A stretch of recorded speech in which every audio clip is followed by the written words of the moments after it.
Nagaani faraarri jaalallee waaqayyoo isiniif haa ta'u. Akkam jirtu nagaa keessanii nagaadha galata waaqayyooti. Wanta tokkotu baay'ee jireenya koo keessatti ajaa'ibee natti immoo tole jechuudha. Isa isinitti immoo dhufe maal dhabeettu biyya lafaa kanarra namni jiru hundumtuu waan tokkotti rakkata. Waan tokkotti rakkata, wantumatti rakkatu sanatti immoo furmaata isa rakkate jechuudha. Innis maalidha? Amantiidha. Fakkeenyaaf jechuudha namni tokko fagoorra jirtu yoo ta'e yookaan immoo birumayyuu jirtu yoo ta'e wantoota tokko bira jirtanii namni tokko abaluu hin du'edhanii gaafa isinitti manii baay'ee isin naasisa. Erga naatanii booda wanta sana amanuu dadhabdu. Erga amanuu dadhabdanii booda gaafa keessumaa fagoorra teessanii dhageessan gaafa owwaalanii kaastanii namni sun du'e gaafa owwaalamu kaastanii du'uu nama sana amantu jechuudha. Du'eerattanii amantu. Erga amantanii ofitti fudhattanii boodati waa'ee wanta du'e sana irraanfachuudhaaf sammuun keessan akka irraanfatu gootu malee akka irra deddeebitanii yaadattanii fi ofiin kakaastanii jechuudha. Dachee kanarraa dhalli namaa hundi wanti inni itti rakkatu amantiidha. Keessumaa amantii isa Kiristoos Iyesuusitti yookaan immoo jireenya bara baraa argachuudhaaf itti amananitti namootni hedduun hin rakkatu jechuudha. Maaliif jennaani keessa jiraachaa wajjin jiraachaa yeroo isaan itti bitaa itti galu maal godhu isa amanan sana keessaa bahanii gara amantii kan biraatti isa amantii tokko keessatti jiran amantiin sun jireenya naala daraniitu itti deemaa jiranii jireenya sana dhiisanii gara jireenya kan biraa barbaadutti deemu jechuudha. Maaliif jennaan amantii waan isaaniif hir'ateef amantii waan dhabaniif amantii dhaabbataa tokko waan dhabaniifiti gara wanta tokkotti deemaniitu dhaqanii immoo amantii sana isa kanarra caalchifatanii haasa'u jechuudha.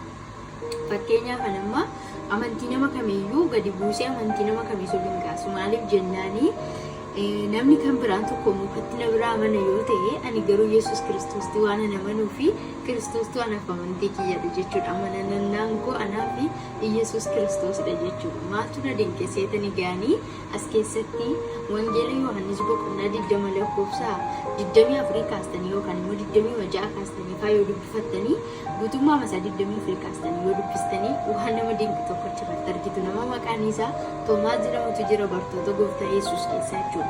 Gooftaan Yesuus hin du'e isanni du'e argaa turanii akka inni du'u beekaa turan. Garuu gaafa inni du'aa ka'u bartoonni warri kaan arganii itti amananii ka'anii Toomaas namni jedhamu bartuu gooftaa Yesuus keessaa namni tokko Toomaas ture. Bartuudha. Toomaas kuni bartoota isaa keessaa nama tokko ture jechuudha. Kaleessa isaa wajjin ture du'uu isaa jasaatiin argeera, awwaalamuu isaa argeera. Garuu du'aa ka'uu Yesuus Kiristoos Yesuus du'ee gaafa ka'ee dhufe qaamaan isa bira dhaabbatu Yesuusitti amanuu dadhabe. Ta'uun Yesuus isaaf bakka ka'eera Yesuus jedhee itti amanuu gaafa dadhabu waan jedhe ani nama nuudheetu dubbate. Kanaaf iyyuu amanuudhaaf maal gochuu qabare dhuguma inni du'e kun inni ka'e kun inni jiraataa jiru kun inni isa bukkee jiru kun Yesuus Kiristoos ta'uu isaa baruudhaaf jedheetu madaa isaa quba kaa'uun qaba. Iddoo mismaarri ureedhe hin jedhe qofa osoo hin taane madaa isaa keessa quba kaa'e. Iddoo mismaarri isa ure sana quba erga keessa kaa'e booda dhuguma inni gooftaa ta'e Yesuus Kiristoos amane jechuudha. Amanuu dadhabuun keenya akka nuyi Yesuus Kiristoosin hin argine nu godhe, akka nuyi waayyaan itti milkoomne nu godhe. Gaafa amannu garuu amantii guddaan tokko gaafa nu keessa jira, humna guddaa tokkoon gaafa amannu isa amanne kan ammoo sirriitti beekne amaneen jira jennee of amansiisnee gaafa waan tokkotti amannu wanti nuyi amannu suni nuu ta'a. Lafuma kanarratti jireenya dhuunfaa keenya jiraachuudhaaf of jijjiiruudhaaf mataa keenya jijjiiruudhaaf waan baay'ee karoorsin wanta baay'ee karoorsinu keessaa waan tokkotti amannee waan tokkotti tarkaanfannu wanta amanneetti tarkaanfanne sana maalidhaa hin milkeessinaa jechuudha.